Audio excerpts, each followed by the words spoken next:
पुढच्या पिढीला हे बघायला मिळेल की नाही मिळणार हे आपण सांगू पण नाही शकत. तरुण वर्ग या शेतीकडे वळतोय की नाही वळत? न वळण्याचं कारण असं आहे, इथे मेहनत भरपूर आहे आणि उत्पन्न कमी आहे. पिढीच्या ज्यांची शेती चालू आहे ना, तेच मला वाटतं पुढे चालू ठेवतील.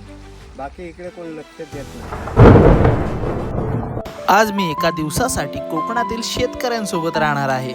सकाळपासून संध्याकाळपर्यंत तो नेमकं काय करतो, किती कष्ट असतात आणि शहरात राहणाऱ्यांना जे दिसत नाही ते मी स्वतः अनुभवणार आहे. चला दिवसाची सुरुवात करूया. आज आपण तुम्हाला दाखवणार आहोत कोकणातली भात शेती कशा पद्धतीत केली जाते, मागची पिढी आपली कशा पद्धतीत भात शेती करत होती आणि आत्ताची पिढी करते की नाही ते आज आपण कोकणातल्या शेतकऱ्यांना दाखवणार आहोत. मित्रांनो, मजा येणार आहे तुम्हाला. कोकणातली शेती किंवा शेतीबद्दल खूप सारी अशी माहिती मिळणार आहे. चला तर सुरुवात करूया. मस्त आहे रे.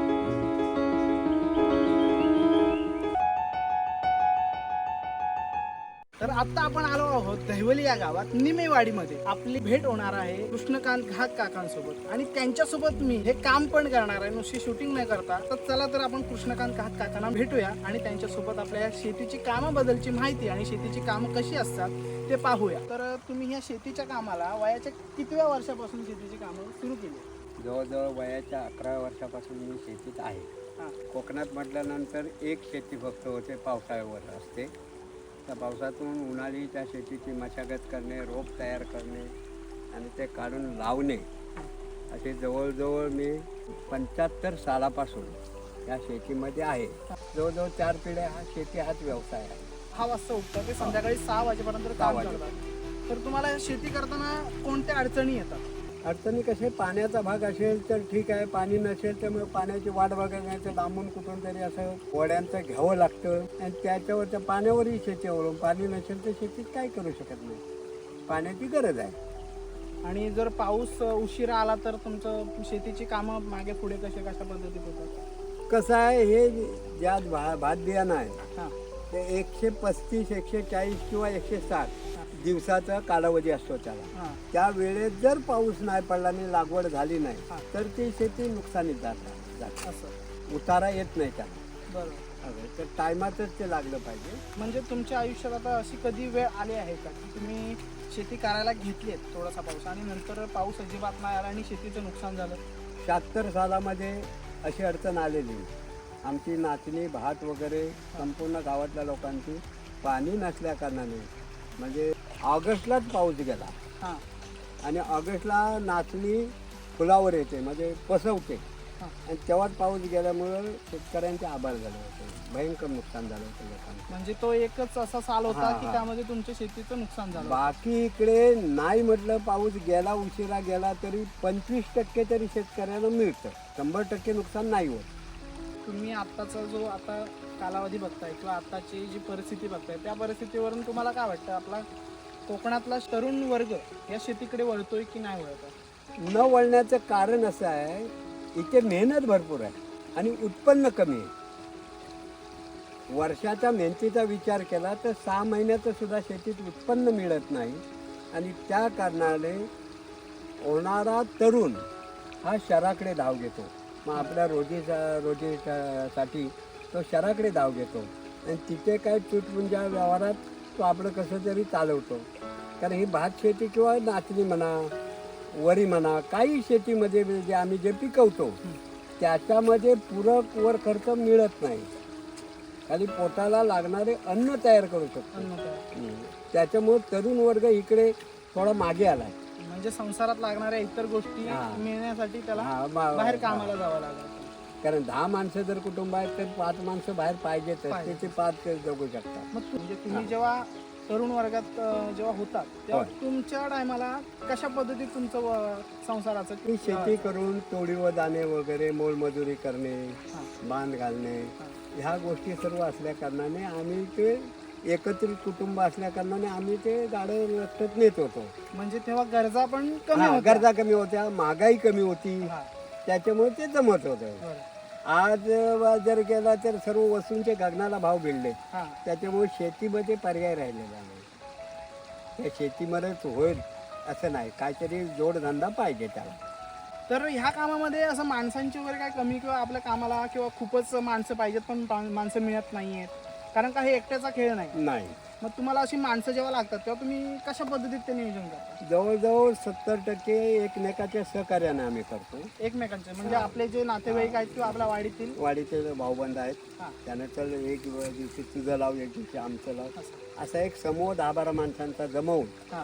आम्ही ते पुढे शेतीची कामं करतो. म्हणजे माझं करूया परत हा. तुझं पण करून देतो अशा पद्धतीत ते सगळं चालतं. तसं काय जर नसेल तर मग कठीणच येते बाजू, मदतीची माणसं मग नाही मग भेटली. जर पर्सनल आपली स्वतःची फक्त एकट्याची शेती असेल शेती आहे आणि माणसं नाही भेटली तर काय त्याचा उपयोग. मग मजुरीवर माणसं घ्यायला लागतात. हा, ते वेळेत नाही मिळणार. म्हणजे शेती करायला किंवा शेती करायची म्हटलं तर त्यामध्ये पण आपल्याला पैसा गुंतवावं लागतं. गुंतवावा लागतो. गुंतवावं लागतं. अशा पद्धतीत मित्रांनो आता शेती कोकणातली ही भात शेती आपण कशा पद्धतीत आणि मागे कशी होत होती किंवा आता काय परिस्थिती आहे या भात शेतीची, तुम्हाला काय वाटतं काका? आपल्या ह्या 2026 नंतर पुढचे किती वर्ष ही शेती आत्ता जशी चालली आहे तशी चालू शकते? त्या पिढीच्या ज्यांची शेती चालू आहे ना, हा. तेच मला वाटतं पुढे चालू ठेवतील. बाकी इकडे कोण लक्ष देत नाही. सगळे पुणे आणि मुंबईमध्ये पुन्हा मुंबईमध्ये, व्यवसाय शहरामध्ये, कारण हे जे महत्त्वाच्या टायमाला तेवढे होळी, गणपती हा. अशा सणानिमित्ताने येतात. बाकी इकडे कोण आहे? जवळजवळ गावामध्ये म्हटलं तरी 40% घरं बंद असते. हो. कारण हे मनुष्यबळ नसल्या कारणाने शेती करू शकत नाही. बरोबर. त्याच्यामुळे ही अडचण आली. आणि बाकी- परत त्याच्यामध्ये रिस्क पण आहे हा, की आपला निसर्ग आपल्याला साथ देईल की नाही. समजा आपण शेती लावली, परिपक्व झाली हा. आणि जर पाऊस जायना हा. तर 2 वर्षापूर्वी असाच पाऊस होता, हा. लोकांची शेती वावत गेली, पूर्ण होईल. कुसली जाग्यावर. हा. असे बरेच आम्ही इकडे सर्व शेतकरी त्या झपाट्यात गावलो होतो. हा. तेव्हा फार नुकसान झालं.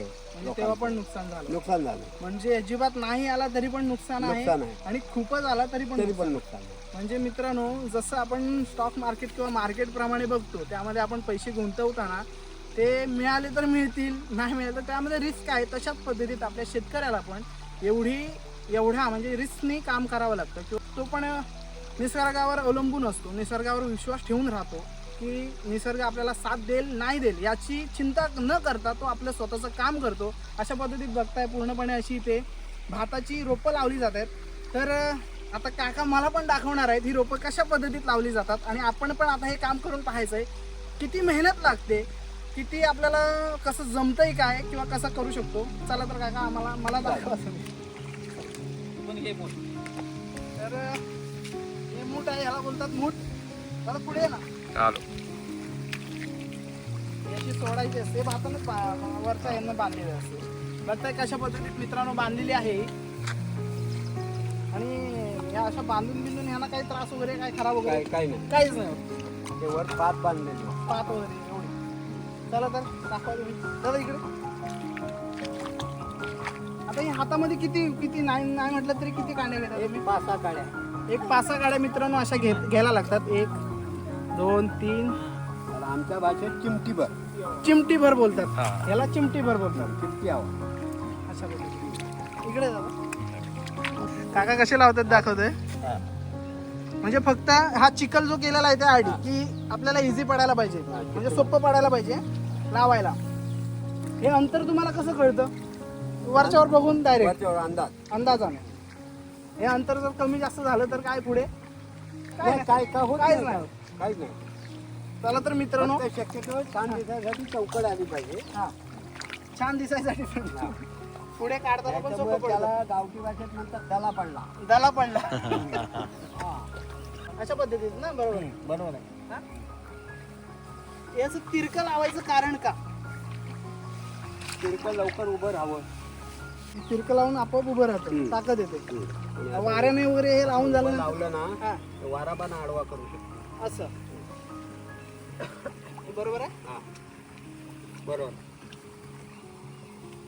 बघूया तर मित्रांनो आपण किती टाइम काम करू शकतोय, हे लावू शकतोय. कारण का हे पूर्णपणे असं वाकून करायला लागतंय. आणि बघता हा किती मोठा चोंडा आहे, वाकून लावून. आणि हा एवढा चोंडा लावला. हा किती वाजल्यापासून तुम्ही लावताय काकी? काकीने लावा. काही 9 वाजल्यापासून. सकाळी 9 वाजल्यापासून. आजी तुमचं वय काय आहे? आजी वय काय आहे तुमचं? 75 ना? अशा पद्धतीत बघताय मित्रांनो आपण पण लावलेले आहेत.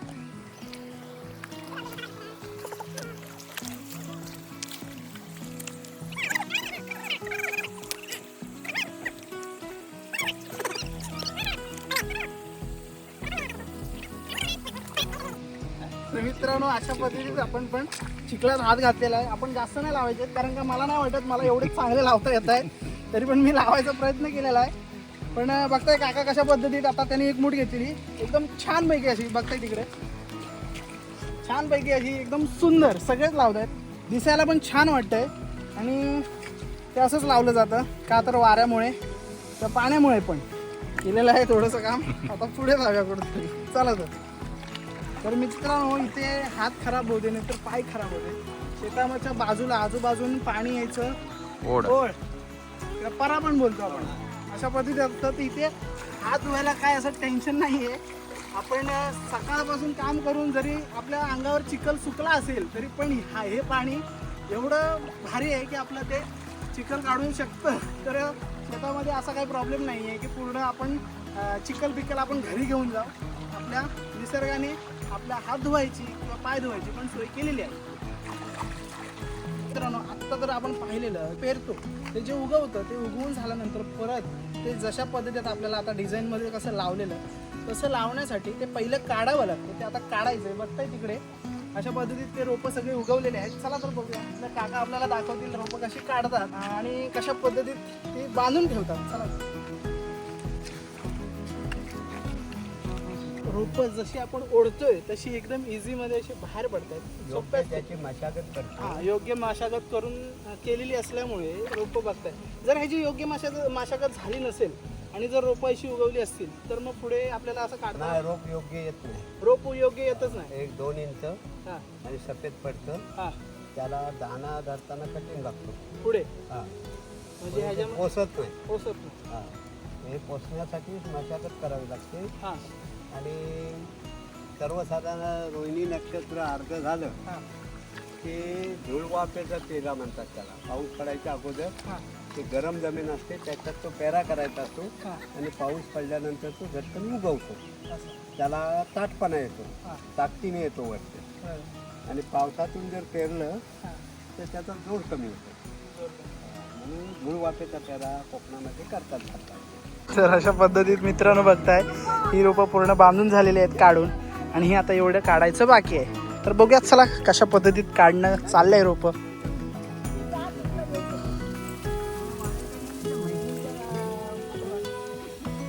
अरे मानगोटा जरा वर करा.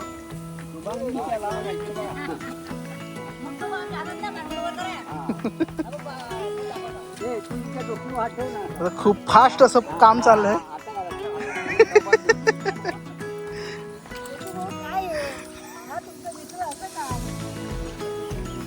तर मित्रांनो बघताय कशा पद्धतीत फास्ट असं काम चालू आहे. एकदम जसं गवत कसं काढलं जातं तशा पद्धतीत रोप काढलं जातंय. हे योग्य मशागत केलेल्याचा परिणाम, बरोबर ना. आणि बघताय किती जण असे एकाच लाईनीनुसार असे काढले जातात आणि लाईनीनुसार अशी रोपं ठेवलेली आहेत. प्रत्येकाची लाईन वेगळी, प्रत्येकाने रोपं तशा पद्धतीत ठेवलेली आहेत आपल्या बाजूला. तरी आता काका हा किती टाइम लागेल काढायला पूर्ण? 2-2.5 तास ना. नॉनस्टॉप आता बसलात ते अशा पद्धतीत बघताय.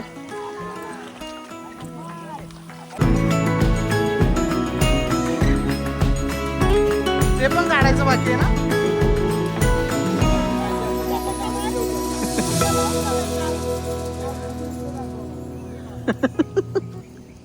तर मला एक प्रश्न पडलाय की हे जे आता आपलं एवढा पूर्णपणे आता ही शेती आहे किंवा एवढं हे कोकणात चोंडा बोलतात त्याला, तर एवढंच जागा आहे. तर तुम्हाला कसा अंदाज येतो की ह्या चोंड्यात किती रोप लावलं, रोप किती उगवलं, तर ते रोप ह्या चोंड्याला परिपूर्ण पुरेल की नाही, तर कितीच लावायला पाहिजे? 11 गुंठ चोंडा असेल हा तर 11 गुंठाला 14 किलो भात टाकावं लागतं. 14 किलो रोप तयार रोप करायला. हा. मग 11 गुंठ चोंडा त्याचं लागवड होते, त्यात होऊन जात. होऊन जाते. म्हणजे तुमचं कमी असं जास्त होत नाही. कमी जास्त. मग जर आता त्यापेक्षा जास्त असेल तर त्यानुसार तुमचं कॅल्क्युलेशन ते आहे. 4 दिवसात किलो रिसा पूर्वी पायलीवर होता. हा 5 पायलीचा चोंडा, हा 7 पायलीचा चोंडा. पायलीवर 3 किलोची पायली. ते पायलीवर हिसाब असायचा, आता किलोवर हिसाब आहे. म्हणजे अशा पद्धतीत कोकणात परिपूर्ण अशी माणुसकी पण आहे आणि कोणाला कमी पडतंय का, कोणाला जास्त झालं, कोणाला परिपूर्ण त्याची शेतीचं काम कसं पद्धतीत सगळं एका दुसऱ्याकडे प्रत्येकाच्या लक्ष ठिकाणी असतं. प्रेमभाव आहे. प्रेमभाव आहे की 14 किलो आता तुम्ही जे हे आता बोललात की आता हे रोप एवढं आम्ही पेरतो, आम्हाला जेवढं पाहिजे 11 गुंठ्यात, तर त्याचा भात किती होतो नंतर? त्याचं भात मनावर हिसाब सांगायचं 17 मन, 18 मन किंवा 19 मन हा हे ठरलेलं असतं. कमी उतारा आला तर 17 मन, हा. चांगला उतारा झाला तर 18 मन. ह्या 14 गुंठाला भात होतो.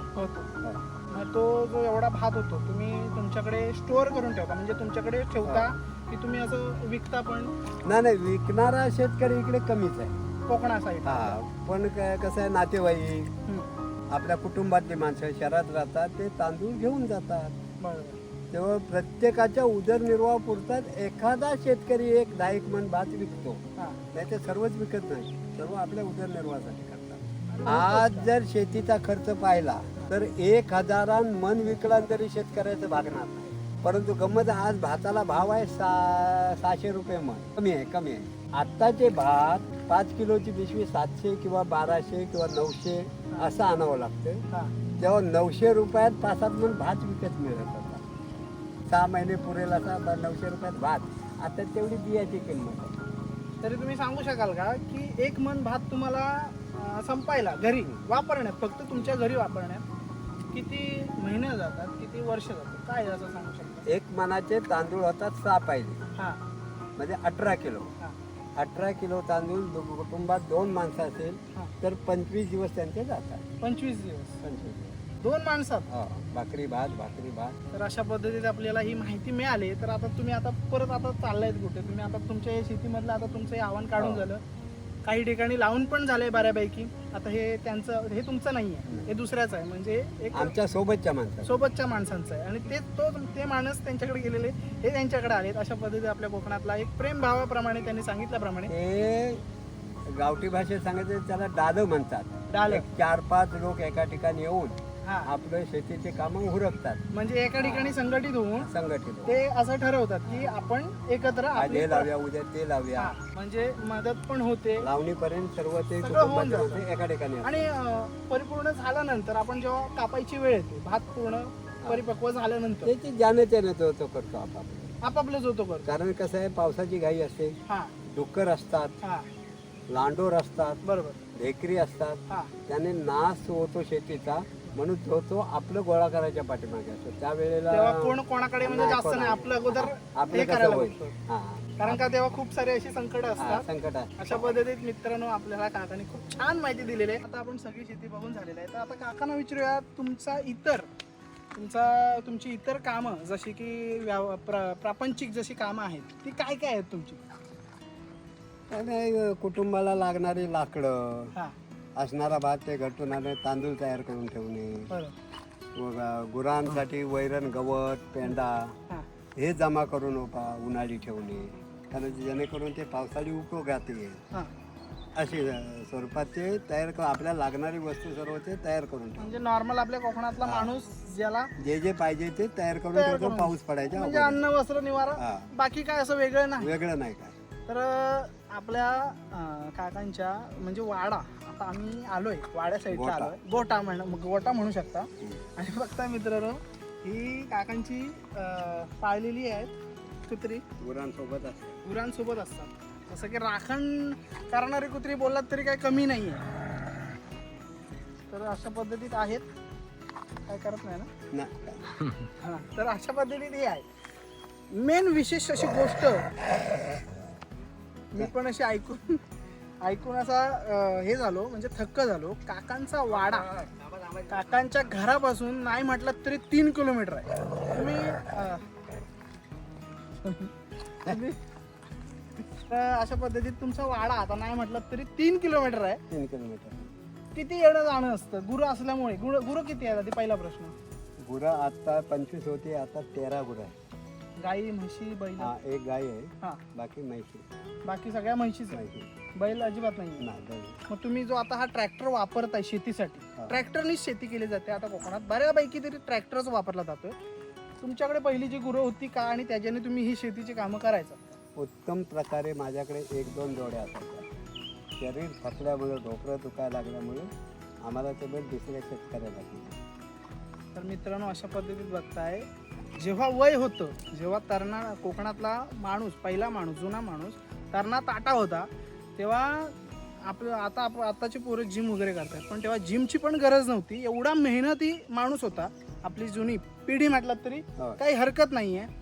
एवढा नांगर धरून एवढे मोठे मोठे चोंडे दिवसभर, कधी एक आता आपला 11 गुंठाचा बघितलेला आपण किंवा कमी, तर दिवस किती लागायचा त्या नांगराने, नांगर बैलांना धरून? 1.5 दिवस. 3 तास करायला 1.5 दिवस. एकदा नांगरून नाही होत चिखल. म्हणजे कंटिन्यू दिवसभर नाही म्हटलं तरी 1.5 दिवस मध्ये 1.5 तास रेस्ट. 1.5 तास रे. बाकी नांगर पकडून. बघू शकता मित्रांनो, काय एनर्जी असेल आपल्या पहिल्या कोकणातल्या शेतकऱ्याकडे. तर आता वयानुसार त्यांना ह्या ट्रॅक्टरवर वळावं लागलं आणि तंत्रज्ञान विकसित झाल्यामुळे शेती करताना ट्रॅक्टर वापरून वेळ वाचतो, ताकद कमी लागते, मेहनत पण कमी करावी लागते आणि लवकर होतं शेती. म्हणून हा ट्रॅक्टरचा आता हे साधन आलंय. म्हणजे शेतकऱ्याला एक मदत होते, त्याने चांगलं पण होते. त्या ट्रॅक्टरचं काय असं नुकसान वगैरे काय शेतीला वगैरे असं काय?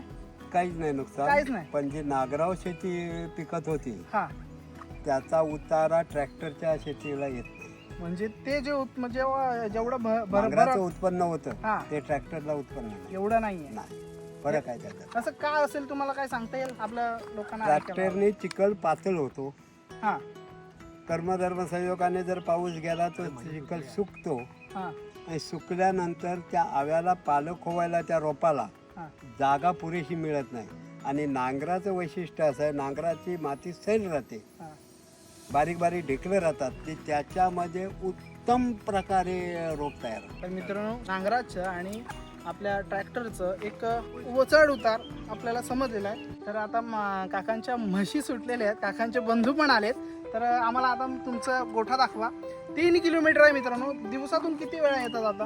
येऊन जाऊन 4 खेपा होतात. सकाळी येणे, चला दुपारी घरी चालत जाणे. बोलूया आपण. सकाळी किती वाजता उठतं? सकाळी 6:15 वाजेपर्यंत आम्ही इथे हजर असतो. फक्त आहे कशा पद्धतीत म्हशी किती आहेत या बोला? 13 म्हशी आहेत, एक गाय आहे, एक गाय आहे, एक वासरू चालेल. बघताय काका, तुमचं आता वय किती आहे तरी पण नाही म्हटलं तरी? सवय माझं 65 वय आहे. मग तुम्हाला आपली ही गोठ्यात येणं जाणं किंवा ही आपली पूर्णपणे अशी गुरं सांभाळणं, बघताय किती गुरं आहेत.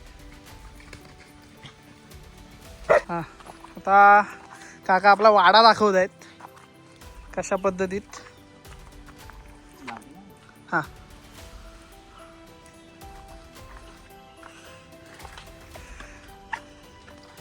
इथे एवढी मोठी मोठी लाकडं का लावून ठेवलेत कवाडीसारखी? म्हणजे अशी वाघामुळं? म्हणजे इकडं वाघ पण येतात जंगलात. आम्ही रात्रीचे कानाय बांधली, ते दिवाळ पडलंय नाही, हा, ते पूर्ण झाल्यानंतर बैठी इकडे आणणार. मग रात्रीच्या म्हशी कोणी कुठे नेता तुम्ही? घरी पण आहे वाडा? 2 वाडे आहेत. बघताय मित्रांनो कशा पद्धतीचा वाडा आहे. आणि गुरं कमी झाल्यामुळे, ट्रॅक्टर सगळ्यांकडे आधुनिक साधनं आल्यामुळे अशा पद्धतीची आपली गुरं सांभाळणं पण कमी झालं आहे. त्यामुळे वाडे पण विलुप्त होत चाललेत. पण आता हे पहिल्यासारखं एकदम परिपूर्ण असं वाडा तुम्ही बघताय. आणि पुढच्या पिढीला हे बघायला मिळेल की नाही मिळणार हे आपण सांगू पण नाही शकत. ही उंची बघताय किती आहे त्या पद्धतीचा पूर्ण वाडा. आणि वर पूर्णपणे असं वैरण ठेवण्यासाठी, हा, ते पूर्णपणे पेंडा म्हणतात त्याला. तो किती म्हणजे असं किती? 709 2 गाड्या. 709 2 गाड्या. तो बाहेरूनच मागवता? आणि तुमचा जो असतो तो सुकवलेला? आमचा तो उन्हाळी जातो, संपून जातो लगेच. मग किती असं मागून 709च्या 2 गाड्या किती म्हणजे टिकतात किती टाइम पर्यंत? म्हणजे 1 महिना जातो. 1 महिनाच? एक 709ची गाडीची 1 महिना. अशा पद्धतीत की जेव्हा पूर्णपणे सुकाळ पडतं, जेव्हा पाऊस जातो, बाहेर गवत नसतं, ऊन पडलेलं असतं, त्या टायमाला हा पेंडा उपयोगाला येतो. स्टॉक केलेली आहे. चला तर अशा पद्धतीत आपण आता वाडा बघितलेला आहे. तर आता तुम्ही सांगितल्याप्रमाणे वाड्याचं ते एक बांधकाम तुटलंय म्हणून पूर्णपणे गुरं घराकडे नेतात. अजून एक वाडा आहे, एवढाच आहे की छोटा आहे? नाही, एवढाच आहे. अजून एक वाडा तिकडे घेऊन गेले का, याचं कारण मेन म्हणजे या परिपूर्ण जंगलात, पूर्ण जंगलातच आहे, घरापासून पूर्ण जंगल आहे. पूर्ण जंगल 2 ते 3 किलोमीटर लांब ते रोज येतात गुरु सोडण्यासाठी, परत जातात. किती मेहनत करतोय आपल्या कोकणात. आणि पहिल्यापासून हे कमीच असेल, ह्याच्यापेक्षा पण काही काहींचे लांब असू शकतात. तर हे असं तुटल्यामुळे घरी का नेतात, त्याचं कारण की ह्या जंगलात फिरणारे वाघ किंवा अजून कोण कोण प्राणी आहेत? वाघ, डुकरं, हां कोल्हे, हां एखाद्या गाईला वासरू लहान झालं तर वाड्या शिरून कोल्हे पण मारतात. वाड्यात शिरतात हा जर वाडा परिपूर्ण पॅक नसेल तर. हा सलद्याचा वाडा, पूर्वी सलदी असायची ना, हां कामट्यांचा वाडा, हां तर ते वाघ कोल्हे शिरायचेच त्याच्यात. शिरायचे. असे बरेच जणांची वासरं न्यायचे. मग तुमच्या कारकिर्दीमध्ये तुम्ही जेव्हा होतात तेव्हा असं कधी झालंय का तुमच्या वाड्यातून नसेल ते, जेव्हा असा बांधकामाचा वाडा नसेल तुमचा? 78 सालामध्ये हां माझ्या पुढ्यात माझा 3 वर्षाचं वासरू पकडलं होतं. तुमच्या पुढ्या पुढ्यामध्ये, आणि माझ्या समोर त्याला ओढत घेऊन गेला. तुम्ही किती लांब असाल तरी पण? एक 7 ते 8 फुटाचा अंतर. एवढा? हा, संध्याकाळचे असे ओरडतात वगैरे येऊन, वा. पण नेहमीची सवय असल्या कारणे आम्ही घाबरत नाही. म्हणजे असं कधी झालंय का तुमच्या समोरून असा खूप वेळा तुम्ही खूप बघितलं, वेळा, खूप त्याने वेळा. तुम्हाला बघितलं, खूप वेळा, खूप असं झालंय? खूप वेळा. आपल्यावर असं अंगावर कधीच नाही? गवे यायला लागले. गवे तर आमच्या गुरात येतात. काय म्हणताय? हा, गुरांना त्रास वगैरे काय त्यांचा? काय नाही गुरांना त्रास. तुम्हाला? माणूस जर मध्ये गेला तर मारतात, हा पण गव्याची एक झाड माणूस टाकतो. आम्ही मग झाडावर वगैरे चढणे किंवा बांधाच्या आड लपणे, गवे आले तर असं बचाव तुम्ही स्वतःचा हा. करायचा. तर बघताय मित्रांनो, काकांनी जी संपूर्ण माहिती दिली आहे, मला असं वाटत नाही की कुठला तरी असा वेगळा शेतकरी असेल की ह्यांच्यापेक्षा इतर अशी वेगळी कामं करत असेल, त्यांच्या एवढी कामं किंवा असं सगळ्यांचं तसंच असेल. हो, शेतकरी असंच आहे. तर काकाने आपल्याला परिपूर्ण माहिती दिलेली आहे. तर एवढंच आहे सगळं हो, संसारात, हो. अन्न वस्त्र निवाराने आपल्या हा, बस पाळीव प्राण्यांची किंवा आपल्याला हा लागणारा दूध, संसारातला उद्योग. उद्योग, हा, असं काकाने सांगितल्याप्रमाणे. तर तुमचं धन्यवाद काका, तुम्ही दिलेल्या माहितीबद्दल. धन्यवाद, धन्यवाद. आणि लोकांना नक्कीच आवडेल. तुम्ही जी माहिती दिली आहे ती खूपच अशी भारी म्हणू शकतो. मला आता शब्द नाही आहेत त्या माहितीसाठी, कारण का मला पण ते एक नवीनच आहे. कारण का मी पण एकदम जुन्या पिढीतला नाही, मी पण आता एक मुलगाच आहे. तर अशा मुलांना असे वाडे बघायला किंवा आपला शेतकरी असा पहिला कसा होता हे उत्तम उदाहरण आपल्या काकाने सांगितलं आहे, परिपूर्ण अशी माहिती देऊन. आणि मित्रांनो, काका हे वारकरी आहेत, आपल्या वारकरी संप्रदायातले एकदम चांगल्या प्रकारचे, आणि कीर्तनकार पण आहेत, ज्येष्ठ श्रेष्ठ. अशा पद्धतीत काकांचे आभार मानूया, तुम्ही चांगल्या पद्धतीत त्याची माहिती दिलेली आहे. आणि आता मी काय बोलू शकतो, माझ्याकडे शब्दच नाही मित्रांनो, सगळं झालेलं आहे. चला तर भेटू अशाच एका व्हिडिओमध्ये मित्रांनो, नवीन एका. तर चला तर बाय बाय.